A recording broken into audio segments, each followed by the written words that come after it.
Boa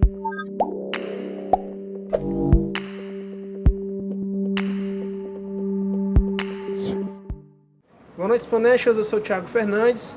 Estamos aqui no primeiro Exponential Talks. E aí, pessoal, boa noite. Eu sou Marcos Irano, a gente é da Bitwin. Estamos aqui no evento, a gente acabou de participar do evento Innovation Hotspot, aqui em Fortaleza, que obviamente fala sobre inovação, principalmente dentro do contexto aqui do mercado do Ceará, né, mercado local aqui. E aí a gente teve 3 palestras. A primeira palestra com o Sérgio Gama, da IBM. Tivemos depois um case da Unimed Fortaleza, com o Fabrício Diógenes, ele é superintendente de TI.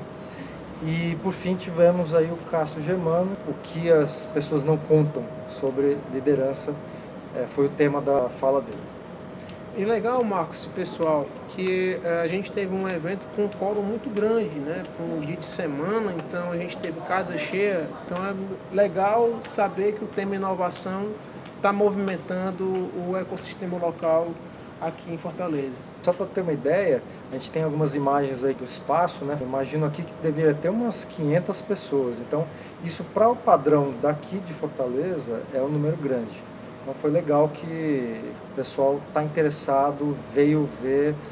O evento começou por volta de 7 horas, agora acabou, foi há poucos minutos, mas quase 11 horas da noite, né? Então, enfim, o pessoal ficou aí para ouvir o que se tem para falar. Isso é bem importante destacar, né? E aí, legal, já falando da programação, muito bacana a apresentação do Sérgio. Para quem não estava familiarizado com a inteligência artificial, serviu para a galera entender um pouco os conceitos e princípios dessa tecnologia, que tem sido tão falada, mas nem todo mundo domina direito os princípios, os conceitos por trás dela, né? E aí tem a questão, por exemplo, 2 aspectos aí interessantes que o Sérgio destacou na fala dele. A história da computação determinística, que é aquela história da programação convencional, vamos dizer assim, né? Onde você diz o que o sistema precisa fazer. Então, qualquer situação que não esteja prevista e programada para isso, ele simplesmente não vai fazer ou dá erro, ou você trata esse erro para ele contornar e ter alguma saída para isso. E a computação probabilística, que é o modelo utilizado dentro dos algoritmos de inteligência artificial, você treina esses algoritmos para que ele possa identificar os padrões, né?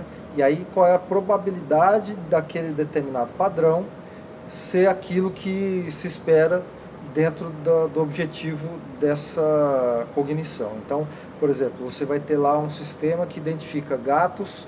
Então, no treinamento, você vai dizer lá, apresenta uma imagem de um gato e diz, isso aqui é um gato, em diversas posições diferentes. Você apresenta a imagem de padrões que são relacionados a gatos.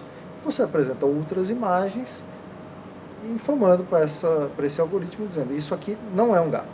Então, a partir desse treinamento que se faz, o algoritmo, a inteligência artificial, vai começar a entender esses padrões, né? E aí a probabilidade de ser um gato é que vai, vamos dizer assim, determinar o funcionamento melhor ou não desse algoritmo, dessa inteligência artificial. Então, por isso, aí um outro aspecto relevante é a qualidade dos dados, né, da referência que se passa para esses algoritmos é fundamental para que a acurácia dele seja maior ou menor, né? Um ponto muito relevante é a questão ética envolvida no treinamento dessas máquinas, né? Nesse processo de treinamento você pode carregar o algoritmo com viéses e até mesmo preconceitos que são prejudiciais.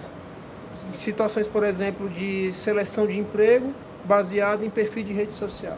Então você pode ter um algoritmo que já é viciado nesse sentido e pode tomar decisões que são baseadas em preconceito. Que isso aí é um ponto que tem que ser bem tratado e discutido para que os algoritmos não carreguem essa característica, né, neles.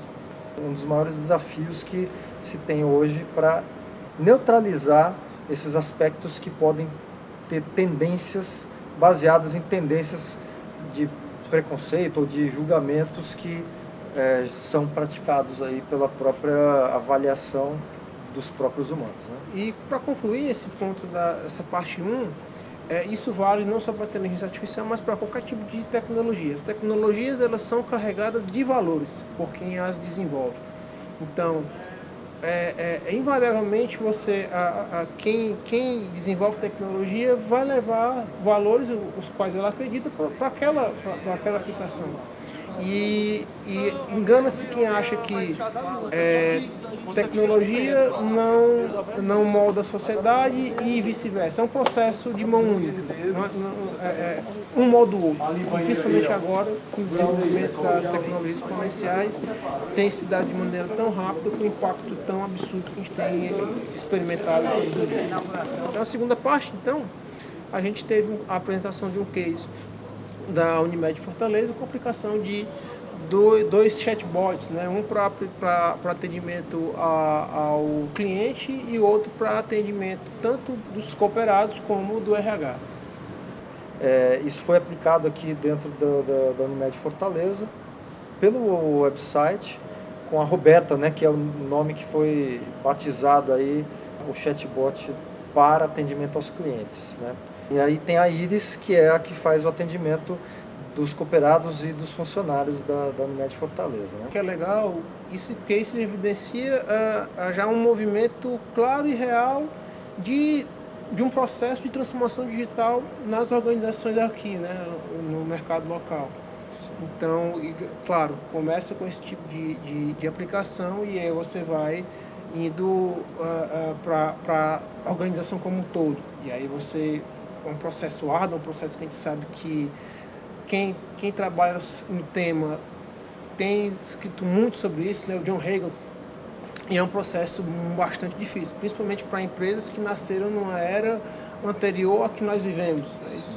A adaptação é bastante complexa, porque justamente a gente tem essa história toda do mundo VUCA e tudo mais, e aí as empresas que já vêm trabalhando numa mentalidade, numa cultura linear, e os gestores, obviamente, que estão à frente dessas empresas, têm um mindset linear. Então a dificuldade de se transportar para um mundo onde tudo isso está se transformando para um mundo exponencial, que foi uma fala que o Sérgio também trouxe, isso é bastante comum hoje a gente ouvir, né?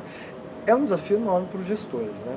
Então, a adoção das tecnologias também é uma coisa que começa de uma forma um pouquinho mais lenta. Chatbots é uma forma mais convencional de iniciar a adoção de tecnologias como a inteligência artificial. E uma outra aplicação também que ele falou, que é a Iris, para atendimento dos cooperados. E aí são requisições comuns aí de questões de agendamento de férias, dúvidas relacionadas à folha de pagamento dos funcionários. Tudo isso são atividades aí relativamente comuns e tratadas pela Iris, aí já olhando o atendimento para dentro, né, dos cooperados e dos funcionários. E tem um outro aspecto que ele colocou também da aplicação da inteligência artificial, que não é chatbot, que é a auditoria das requisições. E aí volta de novo a questão da redução de custos, né? Sim. Que eles estão buscando. E o terceiro ponto da noite, que aí tem uma conexão clara com isso, que é o papel da liderança, né, nesse processo de transformação, né? Como é que o novo líder, digamos assim, tem que se comportar para conduzir, para encabeçar esse processo de transformação nas organizações, né? Que aí foi o caso Germano da Portfólio, né, que abordou o assunto.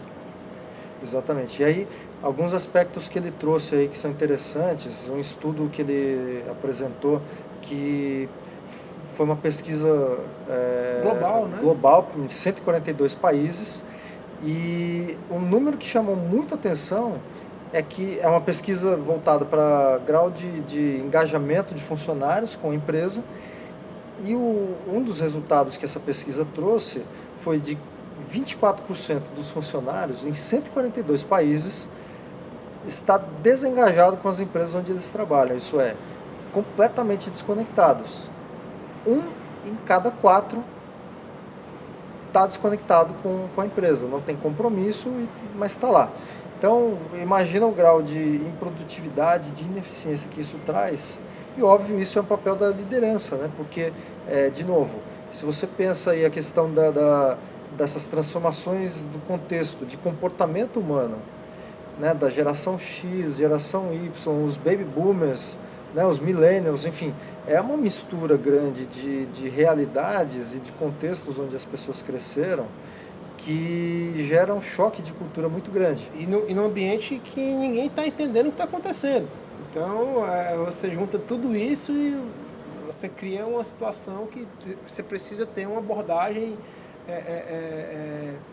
que consiga conciliar essas relações e consiga fazer com que a organização siga em frente e gere resultado. Exatamente. Pessoas da geração X, baby boomers, que estão acostumados com uma estabilidade, com uma linearidade, versus a geração Y, millennials, que...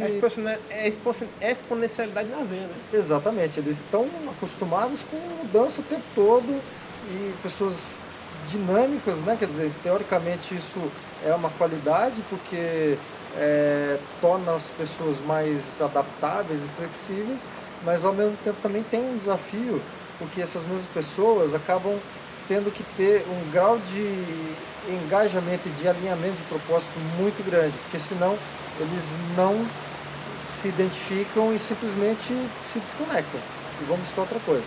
Eu acho que a mensagem da noite pode ser resumida em 2 palavras: transformação digital. E aí envolve todos esses aspectos.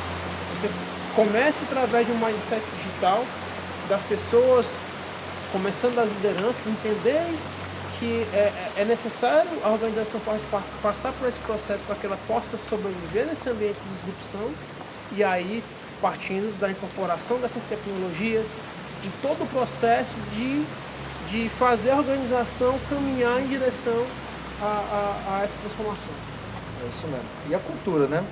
A inovação é uma coisa que todo mundo está falando, pouca gente de fato entende o que é, mas a gente principalmente acredita muito que mais do que você falar de inovação, é você colocar um aspecto de cultura de inovação, né? Quer dizer, não adianta você criar um departamento de inovação dentro da empresa que vai ficar responsável por concretizar toda e qualquer inovação.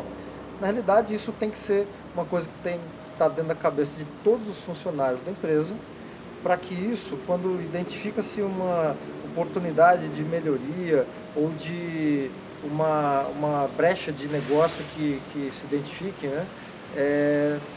A sugestão possa vir de quem quer que seja. Não importa se o cara é um cara do chão de fábrica, da operação, se o cara é o C-level, o gestor ou o que quer que seja, né? O importante é o seguinte: a ideia é boa, faz sentido, vamos testar. Funcionou? Massa, vamos adiante. Não funcionou? Ok, faz parte do risco, aprendemos e vamos para o próximo. Exato. Né? A cultura da inovação é mais importante do que a própria inovação de forma isolada, né? Quer dizer, não é a cultura, a inovação não tem um fim nela em si. Sim. Né? Inovar por inovar. É a ferramenta, né? É o meio que vai fazer com que as empresas consigam ter a sua continuidade. Bom, gente, é isso que a gente tinha para falar para vocês hoje nesse primeiro Exponential Talks da comunidade. A gente agradece e a gente se vê por aí. Valeu, Exponentials. Então, até a próxima. Espero que vocês tenham gostado. Dá o like aí, né? Sim. E siga o canal, que acho que está começando agora. Então, quanto mais a gente conseguir disseminar a mensagem e passar adiante, a gente ganha mais força. Contribuam também tendo ideias e algum insight que vocês queiram compartilhar também. Eu acho que esse é o propósito, né? A questão da colaboração é uma coisa que o grupo é muito forte nisso. Junta-se a nós aí também. E vamos fazer vídeo. E vamos lá, vamos compartilhar as ideias e disseminar conhecimento. Valeu, gente. Um abraço para vocês aí. Tchau, tchau. Valeu, um abraço para vocês. Valeu. Tchau.